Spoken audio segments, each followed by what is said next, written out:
옛날에 초대교회 당시에 경건한 사람들은 늘 말씀을 묵상하기 힘썼습니다. 또 걸어 다닐 때에도 하나님의 말씀을 읊조리기도 하고 또 기도하는 자세로 다니다가 때로는 커다란 나무에 부딪히기도 하고 벽에 부딪히기도 해서 이마에 피를 흘리고 다니기도 했답니다. 그래서 이마에 피를 흘리고 다니는 사람들을 경건한 사람들이다, 그렇게 말한 적도 있다 그래요. 그런데 나중에는 이 말을 듣고 싶어하는 사람들이 있죠. 특별히 바리새인 같은 사람들은 아예 집에서 나올 때 벽에다 이마를 부딪혀서 피를 흘리고 나왔답니다. 그 얼마나 엉터리 같은 얘기예요. 그래서 그들의 경건을 남에게 보이려고 그렇게 했단 말이죠. 그래서 내 이마에 피를 흘리는 걸 보여주면서 나는 이만큼 경건한 사람이다 라고 하는 것을 내세웠다는 겁니다. 이상한 행동을 하거나 이상한 목소리를 내거나 이상한 말을 하거나 그러면서 그것이 거룩하고 신비롭고 경건하다고 말할 수 있을까요? 그렇진 않죠. 토마스 왓슨이라는 사람은 말하기를 이런 경건을 거짓 경건이라고 말했고, 거짓 경건은 이 중에 가장 큰 죄악이라고 말씀합니다. 그러니까 거짓된 경건, 하나님을 속이는 경건이죠. 사람들 앞에 드러내 보이려는 경건, 이거는 아주 심한 죄악이라고 말했단 말이죠. 야고보서의 야고보는 하나님의 말씀을 이렇게 전합니다. 참된 경건은 자기 혀에 재갈을 물리고 고아와 과부들을 환난 중에 돌아보고 새 속에 물들지 않는 경건, 이것이 참된 경건이라는 거예요. 그러니까 참된 경건은 세상 안에 사는 겁니다. 그러면서 세상 안에서 그리스도인의 삶을 살고 인간관계에서 드러나는 그리스도인의 삶, 이것을 참된 경건이라는 거예요. 경건하니까 세상과 멀리 떠나는 게 아니라 세상 안에 들어와서 그리스도의 향기를 드러내면서 인간관계 속에서 주님을 드러내는 삶, 이것이 참된 경건이라는 거죠. 그리스도인은 하나님의 나라와 세상 나라를 이원적으로 생각하지 않습니다. 하나님의 나라를 이 세상에서 이루어 나가는 삶을 그리스도인의 삶이라고 말하고 있죠. 그래서 신학적으로 얘기하면 하나님의 나라가 이 땅에 임했냐, 주님이 이 땅에 이 나라를 임하게 하셨냐 라고 말할 때 not yet이라고 해요. 아직 아니다. 그러나 예수님을 믿는 사람들 가운데 천국은 이루어져 가고 있다. 그러니까 믿음의 성도들이 살아가는 삶을 통해서 천국의 맛을 보여주며 살아가는 것이죠. 완전한 하나님의 나라는 아니지만, 그래서 믿음의 성도들이 올바른 경건의 길을 걸어갈 때 천국이 서서히 이루어지고 있는 것입니다. 그러나 완전한 천국은 주님께서 이 땅에 오실 때 이루어지게 될 것입니다. 하나님 나라의 삶은 이 세상에서 경건하게 사는 거죠. 세상에서 무엇이든지 참되고 경건하고 옳고 정결하고 사랑할 만하고 칭찬받을 만하고 경건한 그리스도인들이 되어야 된다는 거예요. 중국의 선교의 선구자인 허드슨 테일러는 25살에 중국에 선교사로 갔습니다. 그 당시에 중국에 선교하러 간다는 것은 너무도 힘든 일이죠. 환경이 다르고 그 당시만 해도 야만적인 그런 데 가서 복음을 전한다, 힘겨운 일입니다. 그것도 내륙에 들어가서 복음 전한다는 더 힘든 일이죠. 근데 평생을 허드슨 테일러가 복음 전하며 살았습니다. 많은 분들이 허드슨 테일러에게 이런 말하죠. 당신은 평생을 중국의 선교사로 보내셨는데 그 힘겨운 삶의 자리에도 행복한 마음을 잃지 않고 살았던 비결이 어디 계시는가요? 그럴 때마다 허드슨 테일러는 이런 대답을 했답니다. 저의 행복의 비결은 아침을 어떻게 시작하는가에 달려 있습니다. 음악을 연주하는 연주자가 연주회를 시작하기 전에 항상 악기를 조율합니다. 그런데 연주자가 연주를 시작하기 전에 악기를 조율하지 않고 연주회가 다 끝난 다음에 악기를 조율한다면 그것처럼 어리석은 인생이 어디 있겠어요? 마찬가지로 저도 하루를 시작하면서 하나님의 뜻에 제 삶의 걸음을 맞춥니다. 제 인생의 악기의 연주를 조율하죠. 그리고 하루를 시작하면 하루가 참 복되고 인생이 행복합니다 라고 대답했대요. 그렇죠. 참 경건이라고 하는 것은 피아노 소리에 맞춰서 악기를 조율하는 것과 마찬가지로 우리의 영혼이 하나님의 음성을, 하나님의 뜻을 듣고 조율하는 것이다 라고 말할 수 있습니다. 오늘 본문 말씀의 바로 이전에 갈라디아서 5장 25절에 말씀하시기를 만일 우리가 성령으로 살면 또한 성령으로 행할지니라 말씀합니다. 성령으로 산다는 것은 성령으로 행하는 것이다 말씀하는 거죠. 그래서 바울은 그리스도인을 성령을 모시고 사는 사람, 성령 따라 사는 사람, 성령의 열매를 맺는 사람이라고 말씀하고 있습니다. 오늘 본문 말씀 1절에 이런 말씀하죠. 신령한 너희는 이란 말은 뭘까요? 신령하다는 말은 이상한 말하고 이상한 소리하고 이상한 행동을 해서 저 사람 신령한데? 이런 말이 아닙니다. 헬라 원뜻의 말은 신령한 너희는 이란 말은 여기 신령한다는 말은 성령을 따라 사는 너희는 이런 말입니다. 성령을 따라 사는 사람을 얘기합니다. 그러니까 신령한 사람은 성령님을 따라 사는 사람을 신령한 사람이라, 거룩한 사람이라, 경건한 사람이라 말씀할 수 있습니다. 오늘 주신 말씀 1절을 보세요. 형제들아, 사람이 만일 범죄한 일이 드러나거든 신령한 너희는 온유한 심령으로 그러한 자를 바로잡고 내 자신을 살펴보아 너도 시험을 받을까 두려워하라 말씀하고 있습니다. 먼저 신령한 너희는 온유한 심령으로 그런 자를 바로잡으라 말씀하고 있죠. 교회는 범죄한 사람을 그냥 내버려둬서는 안 된단 말입니다. 반드시 바로잡아 줘야 되죠. 왜냐하면 여러 가지 요인이 있지만 내버려두면 좋지 않은 영향을 끼치게 될 겁니다. 또 그런 일이 경계가 되지 않죠. 느슨해지게 되면 하나님의 말씀을 따라 사는 사람들은 다 올바르지 않다라는 오해를 받을 수도 있습니다. 그래서 교회는 그냥 내버려둬서는 안 된다, 경계해야 된다, 그런 말씀이죠. 그런데 이때 죄를 지적하고 교정하는 사람은 어떻게 해야 되냐? 온유한 심령을 가져야 된다 말씀합니다. 참 쉽지 않은 일이죠. 경계하고 바로잡기 위해서 교정하고 가르치고 지도해야 되는데 그런 사람들은 온유한 심령을 가져야 된다는 거예요. 어릴 때 아마 여러분들은 이솝 우화의 이런 얘기를 다 들어보셨을 겁니다. 나그네와 태양과 나그네, 바람에 대한 얘기죠. 나그네 외투라는 글입니다. 이솝 우화에 태양과 바람이 이제 시합을 합니다. 저 가고 있는 나그네가 있는데 저 사람의 외투를 누가 벗길 수 있을까 내기를 하죠. 바람은 얘기합니다. 내가 저 나그네 외투를 벗길 수 있다. 그래서 센 바람을 봅니다. 바람의 외투가 날리기 시작하죠. 바람은 의기양양해서 더 센 바람을 봅니다. 외투가 벗겨지려고 하는데 나그네가 외투를 벗는 게 아니라 오히려 외투를 붙잡고 벗겨지지 않도록 더 자기의 몸을 칭칭 싸맵니다. 아무리 바람 불어도 나그네는 외투를 벗지 않죠. 그럴 때 태양이 햇빛을 비추기 시작합니다. 점점 뜨거운 열기로 태양빛을 비추기 시작하니 나그네가 옷을 벗기 시작합니다. 나중에는 외투를 다 벗어버리죠. 결국 태양이 나그네 외투를 벗겼습니다. 그렇죠. 마찬가지로 온유한 심령이 마음의 문을 열고 그 마음을 녹일 수 있다는 거예요.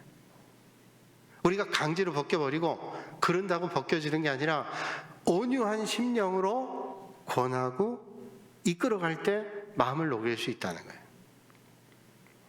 초등학교 1학년 아이가 가을 소풍 다녀왔습니다. 아주 기쁘게 즐겁게 다녀왔어요. 그 다음날 미술 시간 됐는데 선생님께서 어제 우리가 소풍을 재밌게 갔다 왔는데 여러분 어제 소풍 갔다가 즐거웠던 것을 도화지에다 그립시다. 자, 그려보세요. 한 아이가 열심히 그림 그립니다. 친구들과 뛰어놀던 재미있던 장면들을 그리기도 하고, 하늘의 붉은 태양을 그리기도 하고, 푸른 나무를 그리기도 하고, 이런저런 것들을 그리면서 마음이 흐뭇했어요. 이제 그림이 거의 완성될 갈 무렵에 이제 마지막 배경을 덧칠해야 되는데, 마음껏 그려보려 하니까 이런 생각이 들어서, 그래, 그러면 나는 내가 제일 좋아하는 색깔인 진한 남색으로 배경을 그려야 되겠다. 그래서 진한 남색으로 배경을 그렸어요. 그런데 조금 뒤에 선생님께서 오셔서 보시더니 아이의 그림을 보더니 이렇게 말합니다. 이 녀석아, 환한 대낮에 온 천지가 진한 남색이니 이게 얼마나 흉물스럽냐, 이거 가지고 교실 뒤에 붙일 수 있겠냐? 그러고 나무랬어요. 아이는 그 말을 듣고 마음에 깊은 상처가 새겨졌습니다. 그때부터 아이는 그림에 대한 자신감을 가질 수 없었어요. 그래서 미술 시간 되면 마음이 늘 위축되고 뭘 그려야 될지 몰랐습니다. 그럭저럭 1학년이 끝났습니다. 이제 2학년 됐어요. 2학년 올라가니까 선생님을 맞이하게, 새 선생님 맞이하게 됐고, 또 어김없이 미술 시간 됐습니다. 미술 시간 되자마자 마음이 콩닥거립니다. 내가 그림 그리다가 선생님께 나무람 받았던 그런 생각이 떠올라서 뭔가 그리려고 하니까 두려운 마음이 생겼습니다. 선생님께서 말씀하죠. 여러분, 하얀 도화지 외에 여러분 그리고 싶은 건 마음껏 그리십시오. 아이들은 그 얘기를 듣고 마음껏 그립니다. 어떤 아이는 친구들과 놀던 걸 그리기도 하고, 어떤 아이는 동네 높은 산에 올라갔던 걸 그리기도 하고, 또 아버지 어머니하고 같이 지냈던 여행 갔던 것들을 그리기도 하고 마음껏 그리는데, 이 아이는 도무지 도화지에 그림을 그릴 수가 없는 거예요. 근데 선생님이 이렇게 다니면서 그림을 보는데 선생님이 다가올 때 가슴이 뛰어서 뭐 어떻게 할 수가 없어요. 드디어 선생님이 자기 가까이 왔습니다. 자기 그림을 보고 있는 거예요. 그런데 하얀 백지 도화지밖에 없는 겁니다. 선생님께서 이 아이의 머리를 이렇게 쓰다듬어 주면서, 이야, 너는 참 훌륭하고 멋진 걸 그렸구나. 깜짝 놀랐어요. 아니, 아무것도 그리고 없는 백지인데 선생님이 그렇게 얘기하는 거예요. 그러면서 선생님 말합니다. 야, 이 그림 정말 멋지구나. 내가 여태까지 본 그림 중에 가장 멋진 그림이다. 온 들판에 하얀 눈이 쌓였구나. 그러면서 그 그림을 가지고 그 반의 아이들에게 보여, 우리 누구는 온 천하에 눈이 하얗게 쌓여서 이거 보라고 너무 아름다운 그림이 됐다고. 선생님 아셨던 거죠? 이 아이가 그림에 자신이 없고, 자신이 없어서 그릴 수 없었던 걸 알았어요. 그 격려를 받고 이 아이의 마음의 아픔이 치유됐어요. 그래서 이 사람 아주 유명한 화가가 됐다 그래요. 사랑하는 여러분, 우리가 살아오면서 많은 사람을 만났습니다. 1학년 때 선생님 같은 사람을 만나기도 했고, 2학년 때 선생님 같은 분을 만나기도 했습니다. 어떤 때는 내게 비난하고 책망하는 사람을 만나기도 하고, 어떤 때는 정말로 연약하고 부족한데 나를 격려하고 칭찬해주는 사람을 만나기도 했습니다. 여러분들은 어떤 사람이 더 좋았던가요? 비난과 책망보다 힘들고 어렵지만 연약했던 나를 붙잡아주고 격려해주고 칭찬했던 사람이 아마 더 기억이 날 거예요. 그렇다면 여러분은 어떤 삶을 살기를 원하시는지요? 당시에 그들 주변에 잘못된 일을 하는 사람들은 어떤 사람들이었을까요? 잘못된 신앙을 주입시키고 있었던 사람들, 다시 말하면 혹독한 율법주의자들, 자신들의 율법을 가지고 많은 사람들을 정죄했던 사람들, 그런 사람들을 말씀해주고 있습니다. 율법주의자들은 주변의 형제가 잘못 저질렀을 때 그 잘못을 천하에 알려서 그에 합당한 처벌을 받아야 된다고 하는 사람들입니다. 그러나 참된 경건한 사람들은 그들의 잘못을 드러내는 게 목적이 아니고 그들이 다시 하나님과 올바른 관계를 맺도록, 그래서 하나님을 다시 바라보고 올바른 믿음의 길을 걸어갈 수 있도록 바로잡는 것이 그들의 목적이었습니다. 이 말은 잘못됐으니 그들을 징계하자, 혹독하게 일벌백계해서 다시는 이런 일들이 생겨나지 않도록 하자라고 하는 것과, 그들이 잘못한 건 틀림없지만 그들을 하나님과의 관계에서 멀어지게 하지 않고 하나님 관계 안으로 돌아올 수 있도록, 회개하고 들어올 수 있도록 하자라고 하는 것의 율법주의자들은 잘못된 형제들을 경계하는 태도를 취했습니다. 그러나 경건한 그리스도인들은 온유한 심령으로 그들을 대해야 된다고 말했어요. 이게 정말로 쉽지 않죠. 여기서 우리가 놓치지 말아야 될 것은 온유한 심령이라는 거예요. 공동체 안에서 잘못된 사람 바로잡아주는 사람의 마음은 온유한 심령이어야 된다는 거예요. 그래야 그 사람이 공동체 안으로 다시 하나님과의 관계 안으로 돌아올 수 있다는 거예요. 이게 어렵죠. 때로는 공동체를 위해서 정말로 일벌백계 하는 심정으로, 그래서 그들을 잘 처리하면 공동체가 올바로 갈 수 있기 때문에 라고 하는 것도 틀림없는 일입니다. 근데 그러다 보면 그게 스스로 자기의 의가 돼서 정죄하는 것이, 누군가를 비난하고 비판하는 것이 마치 자기를 의로운 것이란 타이틀을 갖게 되는, 의로운 것처럼 보이게 되는 그런 삶의 모습으로 드러낼 수도 있다는 거예요. 성경에 보면 브리스길라와 아굴러라는 사람이 있습니다. 이분들은 바울의 아주 좋은 동역자입니다. 저는 브리스길라와 아굴라를 볼 때 성경에 참 좋은 동역자이기도 했지만, 그들 보면서 나름대로 묵상되는 것은 바울도 장막을 만드는 사람이었고 브리스길라도 아굴라도 장막을 만드는 사람이에요. 세상적으로 동종업계에 있습니다. 그러면서도 하나도 갈등하지 않았어요. 브리스길라 아굴라 부부가 한 마음이 돼서 바울의 사역에 도움이 됐습니다. 그리고 초대교회 공동체에 얼마나 유익을 끼쳤는지 몰라요. 특별히 아볼로 같은 사람은 고린도교에 보면 고린도교에 4개 파가 있었잖아요. 그리스도파, 게바파, 아볼로파, 그리스도파. 그렇게 파당이 있을 때 아볼로파가 있었습니다. 아볼로가 나쁜 사람 아니에요. 게바나 그리스도나 바울이 나쁜 거 아니죠. 그런데 그들을 추종하는 사람들이 생기기 마련인데 그 사람들이 갈등이 있었어요. 아볼로는 사실 초대교회 공동체에 좋은 목회자로 쓰임받았던 사람, 언변이 뛰어나고 성경에 능통해서 잘 가르쳤던 사람이에요. 그러니까 그를 따르는 사람들이 많이 있었겠죠. 그런데 아볼로의 설교 말씀을 브리스길라와 아굴라가 가만 듣고 보니까 이 아볼로가 성경에 능통하기도 하고 언변에 뛰어나서 많은 감동을 주는데, 아볼로가 세례에 관해서 세례 요한의 세례는 알고 있지만 성령 세례를 알고 있지 못하다는 걸 알게 됐습니다. 자, 그럼 어떻게 해야 될까요? 저러면 안 되는데? 그렇죠. 한 편만 알고 있기 때문에 또 한 편을 알아야 교인들에게 올바로 가르치겠죠. 브리스길라와 아굴라가 아볼로에게 어떻게 했을까요?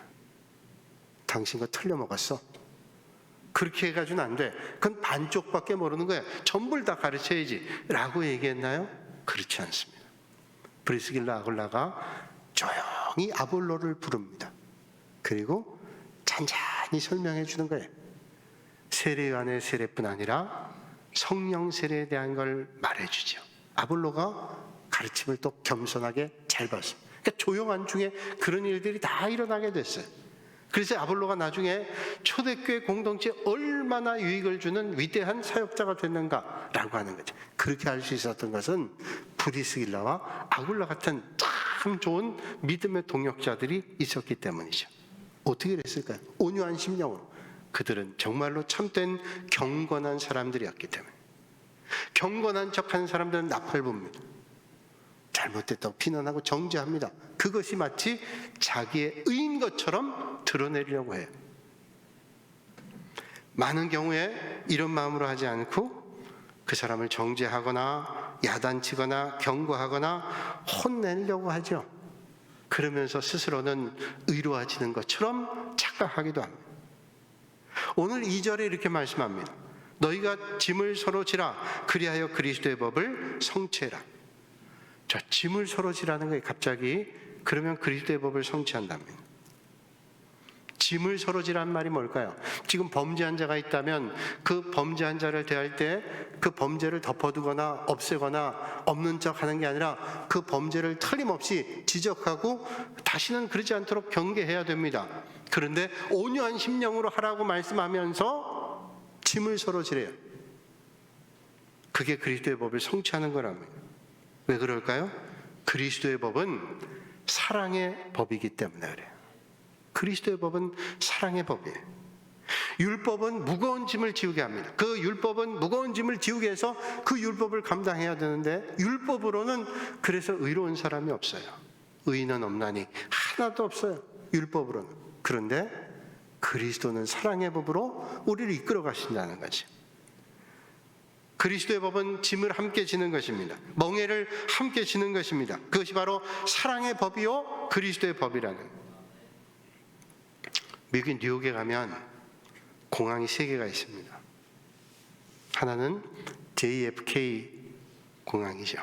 존 F 케네디 공항, 유명한 공항. 아마 미국 가는 많은 분들이 거의 다 거쳤을 공항이 JFK 공항. 또 하나는 뉴왁이라는 공항이죠.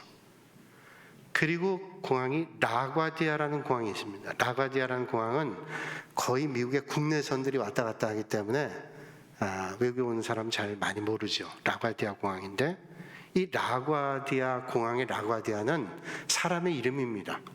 1933년부터 1945년까지 뉴욕의 시장을 3번 했던 사람의 이름입니다. 그러니까 1933년이니까 저희 교회가 막 세워질 그때부터 12년 동안 3번에 걸쳐 뉴욕 시장을 했던 사람, 라과디아입니다.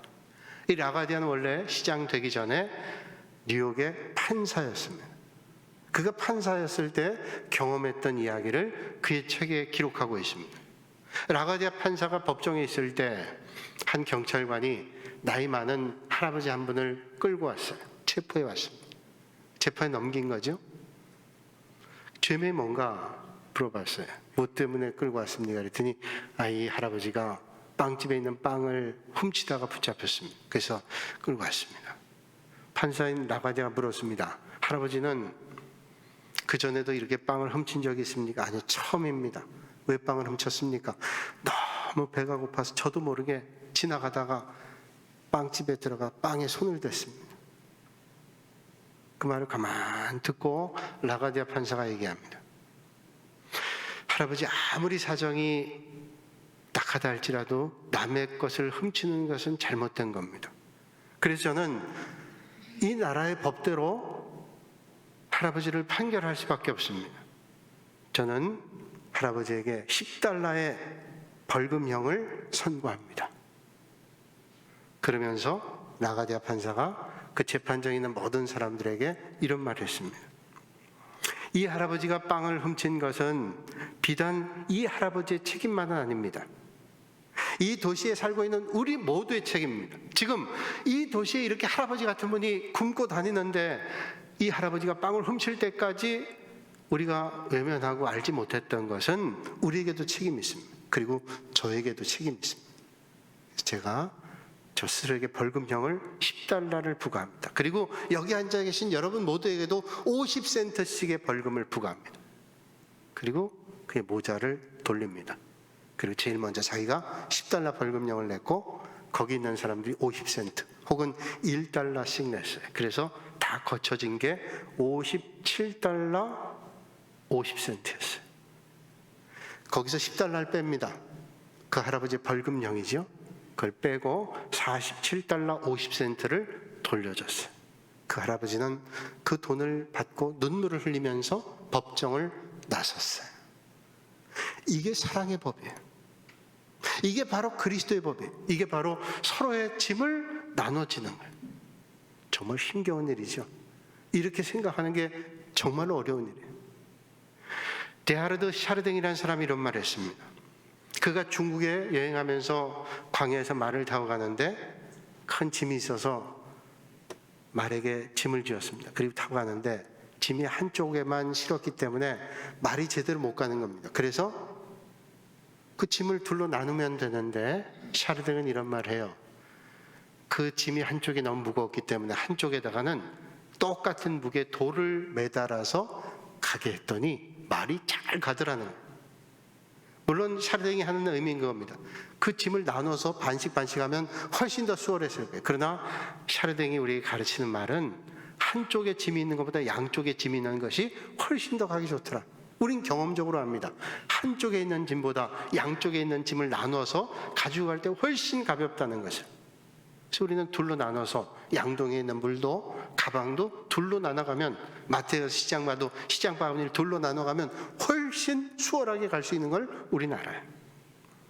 힘든 삶을 우리가 살아가지만 짐을 서로 나눠진다는 것은 얼마나 유익한 일인지 몰라요. 사랑하는 여러분, 부디 성령님의 인도하심을 받아서 날마다 받으시면서 참된 경건함으로 서로의 짐을 나누는 삶을 사실 수 있기를 바랍니다. 이제 바울은 다른 사람에 대한 자세에 대해서 온유한 심령을 가지고 서로의 짐을 지라고 말씀하고 난 다음에 자신에 대한 태도를 말씀해주고 있습니다. 남에 대해서 온유한 심령 가지고, 그리고 짐을 서로 나눠줘야 된다 말씀하고 난 다음에 자기 자신에게 어떤 태도로 살아야 될까를 말씀해주고 있는데, 4절 말씀입니다. 각각 자기의 일을 살피라. 그리하면 자랑할 것이 자기에겐 있어도 남에게는 있지 아니하리니. 세번역으로 보면 각 사람은 자기를 살펴보십시오. 그러면 자기에겐 자랑거리가 있더라도 남에게까지 자랑할 것이 없을 것입니다. 무슨 말씀일까요? 우리가 남의 실수를 볼 때 저것도 내가 범할 수 있는 그런 실수다 하는 태도로 다가서야 된다는 거예요. 남이 실수하거나 죄범할 때 정죄하거나 비난하는 게 아니라 온유한 심령으로 대하고 난 다음에 그 모습을 보면서 자기를 경계하는 거예요. 야, 저 나도 저렇게 될 가능성이 있다. 내가 조심해야 되겠다. 이런 생각을 가져야 된다는 거예요. 그래서 1절에 말씀하죠. 너 자신을 살펴봐 너도 시험 받을까를 두려워하라 라고 하는 말씀이 그런 의미예요. 이 땅에 많은 실수하는 일들이 있잖아요. 범죄하는 일들이 있죠. 그걸 보면서 정말로 경건한 사람, 정말로 믿음 있는 사람은 정죄하고 비난하기 전에 온유한 심령으로 다가설 뿐 아니라 자기를 돌아보는 거예요. 아, 조심해야 되겠다. 이게 믿음의 사람이 올바른 경건의 자세라는 거죠. 그래서 고린도전서 10장 12절에 바울은 이런 말을 하죠. 그런즉 선줄로 생각한 자는 넘어질까 조심해라. 아, 섰어. 서면 넘어질 수 있어요. 조심해야 된다는 거예요. 미국의 달라스 신학교에 총장을 했던 아주 유명한 설교가입니다. 많은 분들이 이분의 책을 보기도 했는데, 찰스 스윈돌이라는 목사님이에요. 이분이 쓴 책에서 아주 재밌는 일화를 봤습니다. 한 번은 이분이 교회에서 설교를 하는데, 설교를 하면서 이런 말을 했습니다. 우리 그리스도인들은 교통법규를 잘 지켜야 됩니다. 교통법규 잘 지켜야지. 예수 믿는다면서 교통법규도 제대로 지키지 않으면 그 올바르지 않습니다. 교통법규 잘 지키세요. 그런 설교 중에 일화를 얘기했어요. 예화를 얘기했어요. 그리고 예배 끝나고 이제 주일 오후에 집으로 가기 위해서 차를 몰고 길을 나섰는데, 신호 사거리에서 깜빡하고 그 신호를 놓쳐가지고 그 신호가 바뀐데 지나가 버렸습니다. 신호 위반했어요. 다음 신호대기에 딱 걸렸는데 옆에 차가 싹 들어와서 보는데 뭔지 모르지만 옆에 딱 서더니 창문을 내리는데 보니까 자기 교회 교인이에요. 그 교인은 옆에 따라오다가 다 본 겁니다. 자기가 교통법규 위반하고 간 거. 그리고 주일날 설교할 때 예수 믿는 사람들 교통법규 잘 지켜야 됩니다. 이거 다 들은 사람. 얼굴이 마주쳤는데 얼마나 민망한지요. 아이고, 저분이 날 어떻게 생각할까. 뭐 뻔한 거 아니에요? 그래서 그날 참 면목도 없고 미안하기도 하고, 뭐 핑계 대려면 내가 딴 생각해서 뭐 잘 몰라서 이게 무슨 핑계가 되겠어요. 그래서 불편한 그날 보내고 있는데, 그날 전화가 저녁에 왔습니다. 전화를 받아보니까 바로 그 사람이에요. 신호등에서 만난 그 사람 전화했습니다. 목사님, 오늘 제가 은혜 많이 받았습니다. 그러면서 목사님 혹시 내일 점심 때 시간 되시는지요? 예, 시간 됩니다. 그럼 내일 점심이나 좀 같이 하면서 이야기 나눌까요? 찰스 스윈돌 목사님이 세상에 점심 그렇게 많이 먹었어도 그런 불편한 점심이 어디 있겠어요. 그러나 약속을 하고 그 다음날 이제 가서 뭐라고 얘기를 해야 될까 마음이 참 답답하고 불편했어요. 그 다음날 점심 때 식당에 도착했습니다. 그분은 벌써 와서 앉아 계세요. 그분 만나러 갔는데 이 목사님이 피켓을 목걸이를 해서 앞에 뒤에 피켓을 하고 갔대요. 그분 책에 그분이 한 얘기. 그 피켓을 앞에 뒤에 글을 써서 갔는데 그분 딱 마주쳤는데 그 앞에 피켓에 뭐라고 써 있는가 하면, 나는 죄인입니다. 나는 죄인입니다. 그분은 알죠, 이게 뭔지. 씩 웃더래요. 그때 뒤를 돌았답니다. 뒤에는 이렇게 써 있었대요. 죄 없는 사람은 돌로 쳐라. 이게 나는 진짜 그랬는지는 모르겠어요. 그런데 찰스 스윈돌 목사님 그 책에서 자기가 한 얘기예요. 난 죄인입니다. 돌았더니 죄 없는 사람은 돌로 치시오. 그냥 웃고 넘어갔대요. 다행히 지났어요. 그 말은 뭘 얘기할까요? 그 말은 이 세상에는 누구도 실수할 수 있다. 그 말은 실수하는 걸 보면서 정죄하고 비난하는 거 할 수 있겠죠. 그러나 정말로 경건한 사람은 어떻게 해야 되냐면 그걸 보면서 자기를 보는 거예요. 나도 그럴 수 있겠구나. 나도 날마다 내 앞에 경찰을 세워놓고 내가 마음의 경찰, 내 심리의 경찰 세워놓고 조심해야 되겠구나 라고 생각하는 거죠. 그게 참된 경건한 사람이라는 거예요. 사실은 자기 자신은 더 많은 잘못을 하면서도 자기는 완전한 사람처럼 남을 비판하고 고발하기에 바쁜 사람은 오늘 주님 뭐래요? 오히려 너는 내 짐을 져라. 남 비판하지 말고 내 주제를 봐라. 이렇게 말씀하는 거예요. 자신의 삶에 대한 책임도 바로 감당하지 못하면서 오히려 남을 고발하고 비판하기에 바쁜 것은 절대로 올바른 경건한 삶이 아니고 올바른 믿음의 삶의 태도가 아니라는 것을 말씀해 주고 있습니다. 그래서 지혜로운 참된 경건의 사람은 자기를 돌아보는 거예요. 예수님 당시에 바리새인들을 그랬어요. 자기들은 가장 잘 믿는 바른 사람이라고, 가장 잘 믿는 사람이라고, 올바로 믿는 사람이라고, 그런 착각이 하나님의 아들인 예수 그리스도를 십자가에 못 박았어요. 왜? 자기들은 올바른데 예수님은 잘못됐다는 거예요. 예수님 잘못됐어요? 너무 올바르니까, 자기들에 비춰 너무 올바르니까 예수님 십자가에 못 박은 거 아니에요? 우리가 남을 비방하면서 자기는 의롭다고 착각하는 거예요. 여러분, 하나님께서 가장 가증스럽게 여기는 게 뭘까요? 가장 역겨워하는 게 뭘까요? 가장 싫어하는 게 뭘까요? 회칠한 무덤 같은, 남을 정죄하고 비난하면서 자기를 의롭다고 하는 것, 주님께서 회칠한 무덤이라고, 독사의 자식이라고 주님 말씀하죠. 왜요? 독사의 자식은 마귀 새끼란 말이에요. 회칠한 무덤은 지금 송장이 그 무덤 안에 썩고 있는데, 벌레 나고 썩은 냄새 나는데 하얀 회를 칠해가지고 아무것도 아닌 것처럼 그 주님께서 역겨워한다는 것이요. 그래서 오늘 주님 말씀하시는 거예요. 남에 대해서 온유한 심령으로, 그리고 짐을 서로 나눠지고, 그러면서 자기를 대할 때 자기 스스로를 살펴서 나는 조심해야 되겠구나, 그걸 보면서, 그게 올바른 경건한 삶이라는 거예요. 각 사람의 자기를 살펴보십시오. 그러면 자기에게는 자랑거리가 있다 할지라도 남에게까지 자랑할 것 없다. 이 말이 뭡니까? 그게 바로 참된 경건한 믿음의 사람의 삶의 자세라고 말씀해 주는 것이죠. 그러므로 사랑하는 여러분, 참된 경건은 항상 주님의 마음을 내 마음속에 담는 거예요. 진정한 경건은 항상 어떤 순간에도 주님의 마음을 내 심장 안에 담는 것입니다. 제자 훈련하면서 가장 처음 해보는 책이 로버트 멍어라는 사람이 쓴 책인 내 마음 그리스도의 집이란 책입니다. 아주 짧은 책이에요. 잠깐이면 볼 수 있는 책이에요. 그런데 내용은 너무 깊고 좋습니다.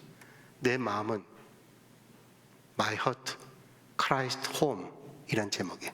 내 마음은 그리스도의 집. 내 마음은 누가 살아요? 주님이 사는 집이라는 거예요. 거기에 로버트 멍어가 이런 말을 하고 있습니다. 그가 한 기도입니다. 고백입니다. 주님, 저의 마음이 주님의 것이 되기를 원합니다. 주께서 이곳에 정착하셔서 온전히 안주하시기를 원합니다. 그리고 이 집의 모든 것을 당신의 것처럼 사용하시길 원합니다. 그러면서 이렇게 기도를 이어갑니다. 주여, 당신은 그동안 손님이었고 제가 주인이었습니다. 이제후로는 제가 하인이 되려고 합니다. 당신이 저와 이 집의 주인이 되어 주십시오. 여기에 저의 존재와 소유의 모든 것이 있습니다. 이제 당신이 저의 집을 운영해 주십시오. 저는 단지 심부름꾼, 친구로서 당신과 함께 있겠습니다. 제 마음에 주님께서 주인 되세요. 진정으로 경건한 사람은 그 마음에 주님을 담고 사는 사람입니다. 매 순간 성령님의 지배를 받으면서 살아가는 사람입니다.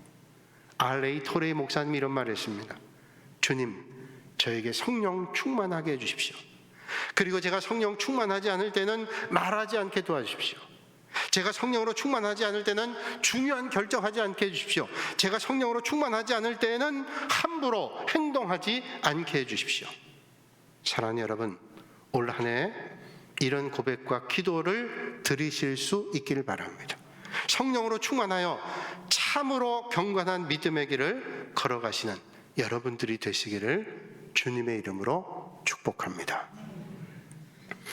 거룩하신 아버지 하나님, 오늘도 이 아침에 저희를 주님 전으로 불러주시며 또 믿음 주시고 은혜 가운데 이끌어 주시니 감사합니다. 아주 작은 겨자씨만한 믿음이 있다 할지라도 크고 광대하게 성장하게 하시고, 부족하지만 주의 부름에 날마다 응하게 하시고 응답의 기쁨을 더하여 주시옵소서. 이 시간 주님께서 저희들의 마음 한 마음을 살펴주시고 더 큰 믿음의 사람 되게 하시고, 날마다 썩어질 것 심지 않고 성령을 위하여 선한 것들을 심는 자들 되게 하여 주시옵소서. 그래서 주님께서 인정하시는 참 경건한 믿음의 사람으로 살게 하여 주시옵소서. 예수님의 이름으로 기도하옵나이다. 아멘.